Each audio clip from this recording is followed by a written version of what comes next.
Have you heard of insulin resistance syndrome? It's also known, probably maybe a little bit more commonly known as metabolic syndrome. And I may say this and you still may not have heard of this before.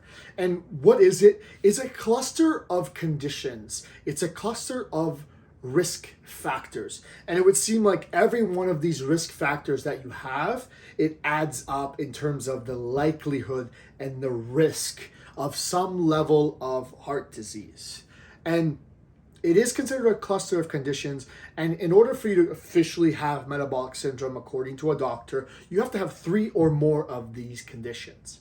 And when you have these conditions, of course, as you have one more, you increase the risk of heart disease factors, increase the risk of stroke, increase the risk of getting diabetes, and increase the risk of heart attacks. So sometimes people are, because this is a predominantly silent thing, you don't know and you don't see most of these symptoms, it sort of creeps up on you, and one day all of a sudden you realize that you have it, and maybe it's too late.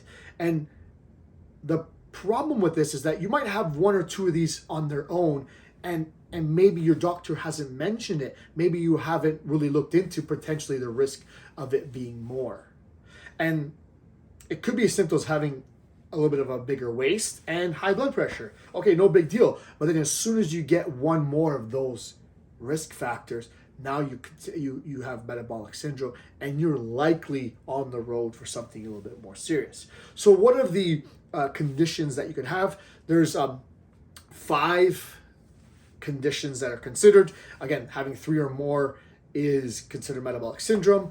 And of course, the more you have, the bigger your risk. So let's say, first, increased blood glucose, blood sugar, decreased HDL, high density lipoprotein. That's the good cholesterol. Let's say your number is low, so it's not helping you in any way. You have a risk factor there.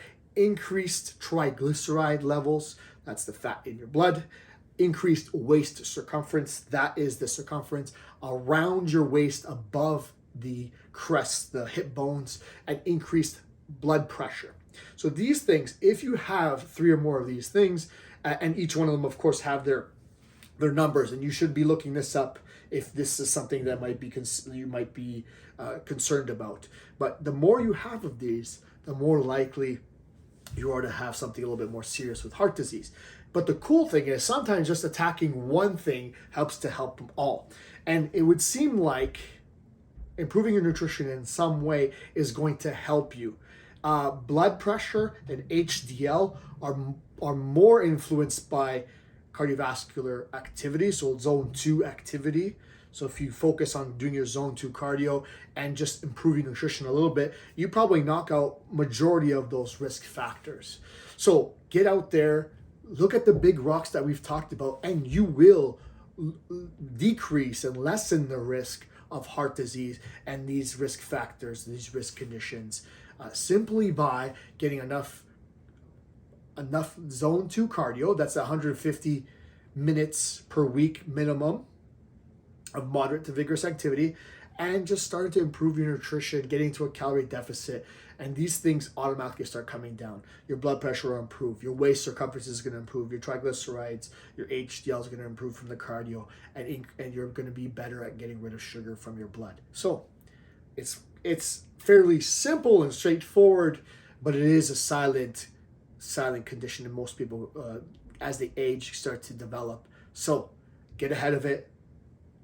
Let's get ahead of it in order to avoid it and become proactive versus reactive down the road.